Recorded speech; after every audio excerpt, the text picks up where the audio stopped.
Hello, hello, yes, hey, hi, hello. We are reading now chapter 134 of Dr. Stone. The last one ended on pretty big crisis. Even though they were on the verge of victory, defeat was snatched out of the jaws of victory, in order to invert that phrase. Now the whole island is going to be overwhelmed by a petrification ray. The Medusa weapon all the way down in Orashi's tummy, which, assuming he's going to get petrified too, makes it totally irretrievable, I think.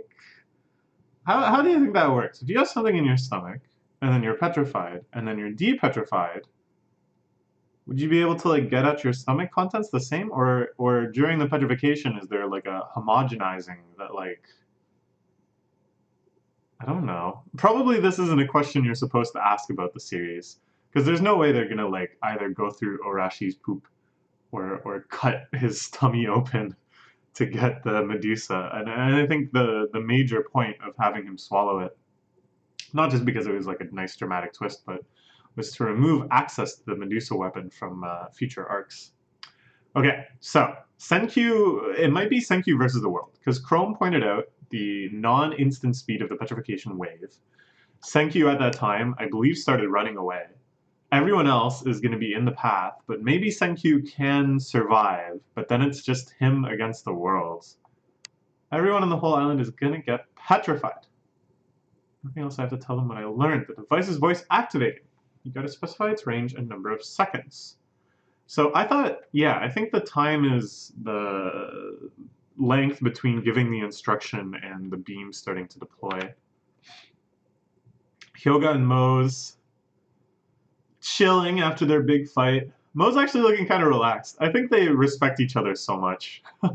And the outcome of the fight is clear. So now they're just, they're like, hey, how did you do that, the twisty part? That was really cool. Like, I get that you have this thing, but, like, even with the thing, like, what kind of techniques? I practiced this for a long time. Like, check this out. I got this real quick wrist action. The hurricane wrist. It's over for both of us. It seems so. Both factions consider us to be too dangerous as cards to play. It's unlikely they'll revive us again. Wow. That's quite self-aware of Hyoga. Quite bittersweet, And it's true, like, Mose, for a while, had betrayed the island people. Even if the island people had access to the depetrification technology, which I don't really think they understand. But Senkyu sure as hell isn't gonna depetrify him and let him betray them again. I kind of like the idea of the crew gathering up all these villains as statues and then depetrifying them in, like, extreme circumstances. Not that Hyoga was petrified, of course, because he is depetrified and they didn't have petrification technology, but yeah, I could see them. All right, well, let's just take along the statues. That's pretty safe. But yeah, knowing that for everyone else, this is just a setback, perhaps, that the fight still continues, there is still hope. But for these two, they expect to never be depetrified again. This is equivalent to death. It's heavy. It's kind of an interesting mix-up on it's like they've established the stakes, and people pop in and out of stones all the time now. But now for these two, it's like a subversion of those very stakes. The stakes are even higher. All right. You ever break free all those centuries of polishing you mentioned?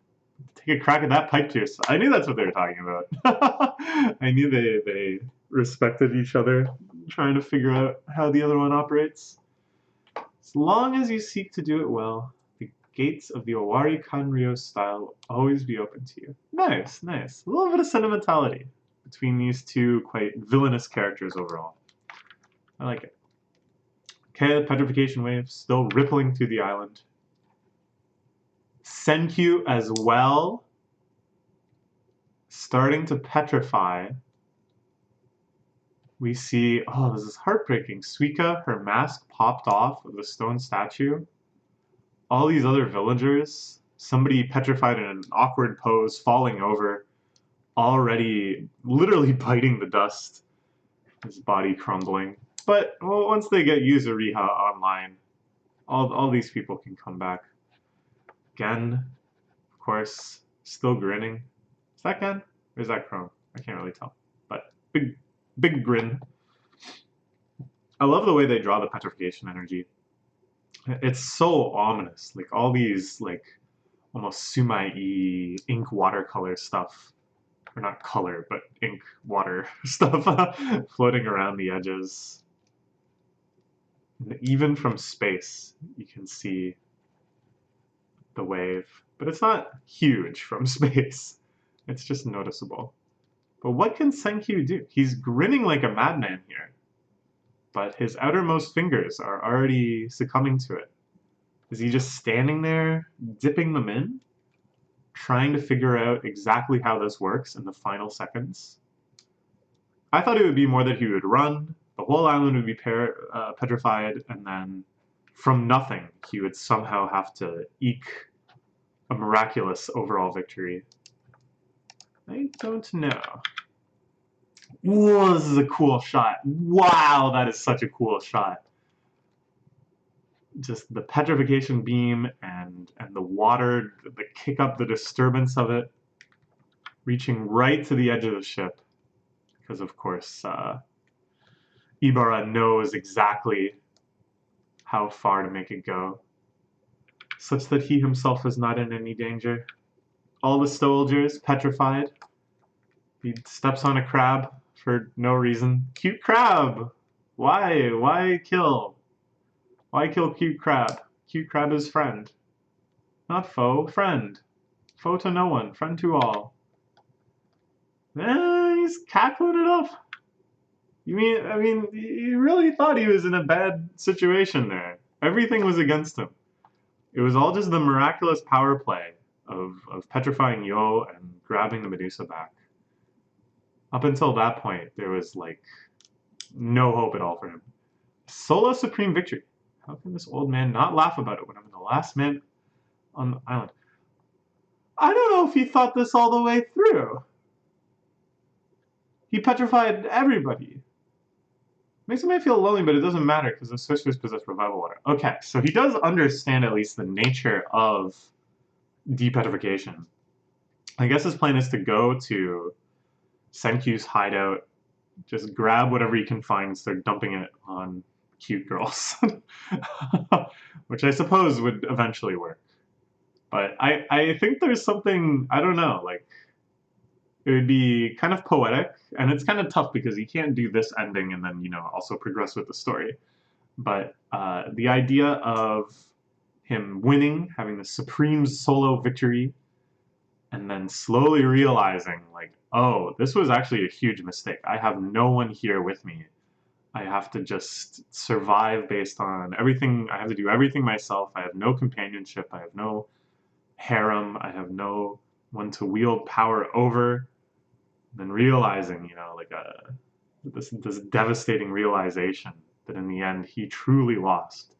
I think that would be a pretty cool, pretty profound and powerful development. But it's like, how can you do that and then also progress with the rest of the plot? So Senkyu must have made it, right? There isn't enough, I can torture them into making more. Pursuing Arashi up the mountain, so all I need to do is follow this path to find them. Hey, what the heck?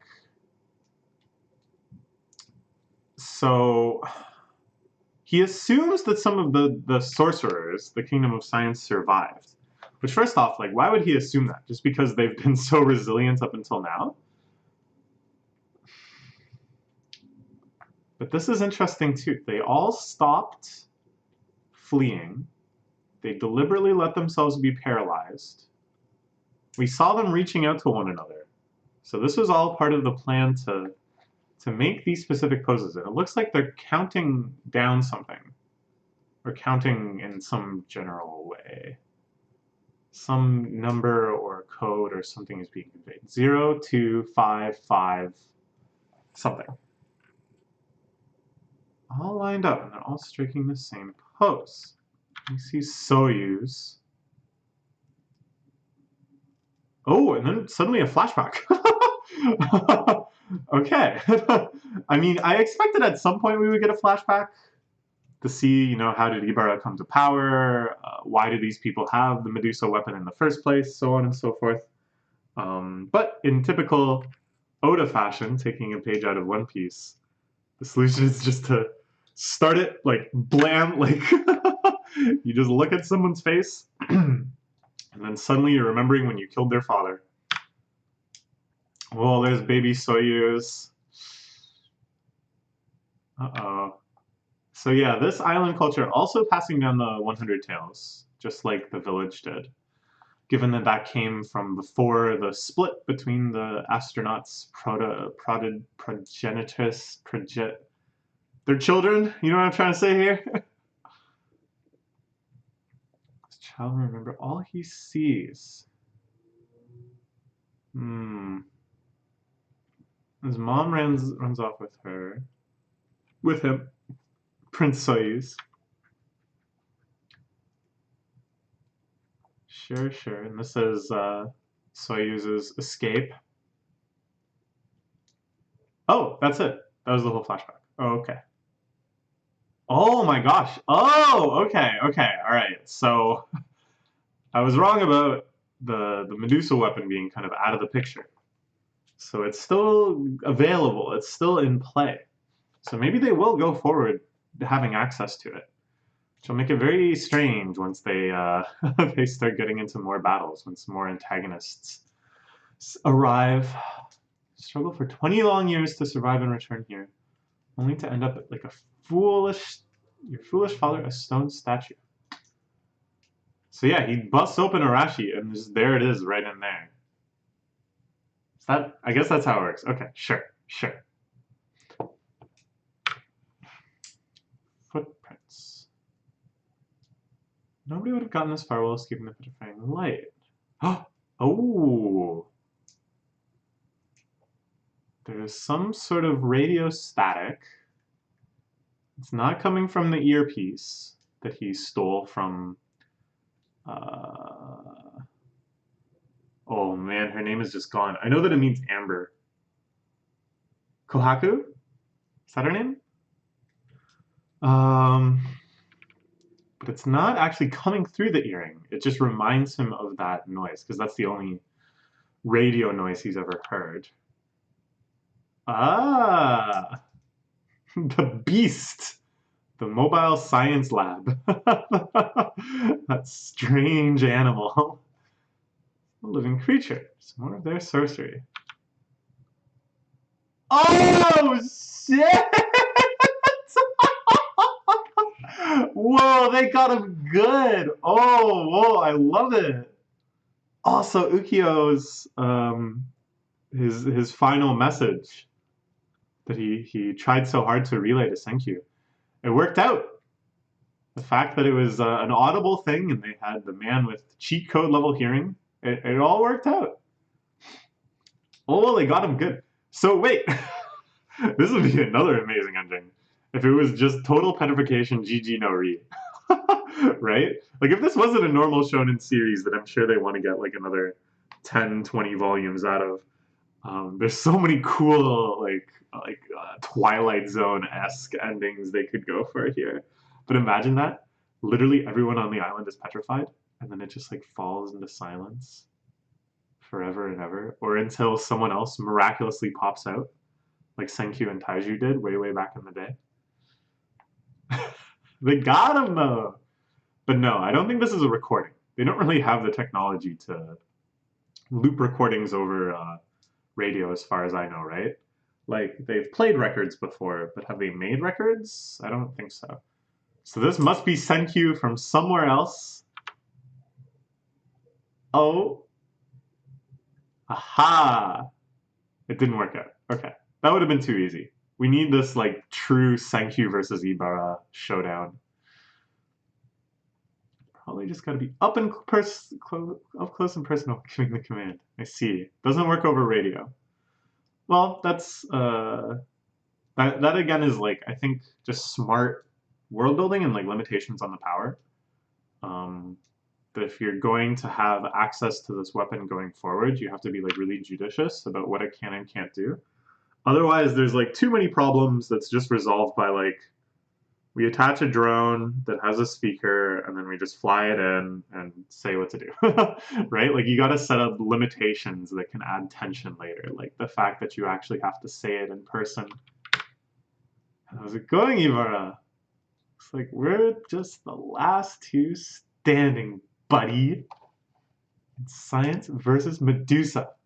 Face off between the top dogs. How is he alive? That is a good question. We saw his hand start to be petrified.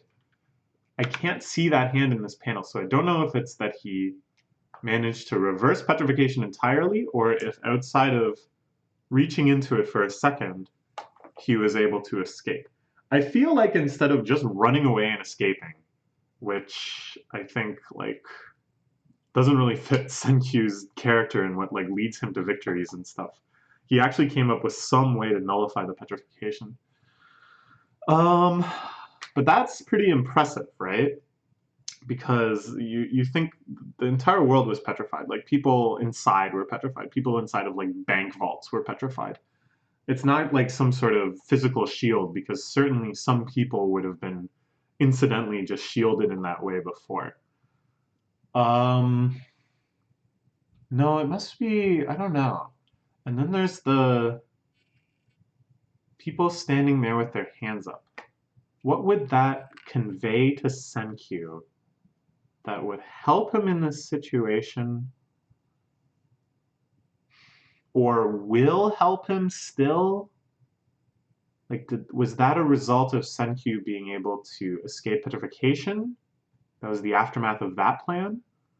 But at the start of this chapter, they had already done those poses. You know, that had kind of happened off screen before this chapter, closer to the epicenter of the petrification wave. So that must be a plan separate from how Senkyu avoided petrification. But then, like, what could they know to help Senkyu now? Science versus Medusa. All right, this is pretty good. I'm pretty excited for the next chapter. I love the way this arc developed, that so many different kind of battles happening covertly using different types of technology. There's the whole Kohaku and Jin Rolita fight, and then Kirisame was kind of the primary enemy, and then Moses' betrayal, raiding back and forth, like all these different like skirmishes and stuff. And then I think quite naturally, without it really seeming like forced, without it just kind of seeming like, well, this has to happen for the plot, it ends up with this final confrontation between the two top dogs, with just their most essential resources at their command. Ibarra and the Medusa weapon, and Senkyu and his scientific equipment. Yeah, this is gonna be fun.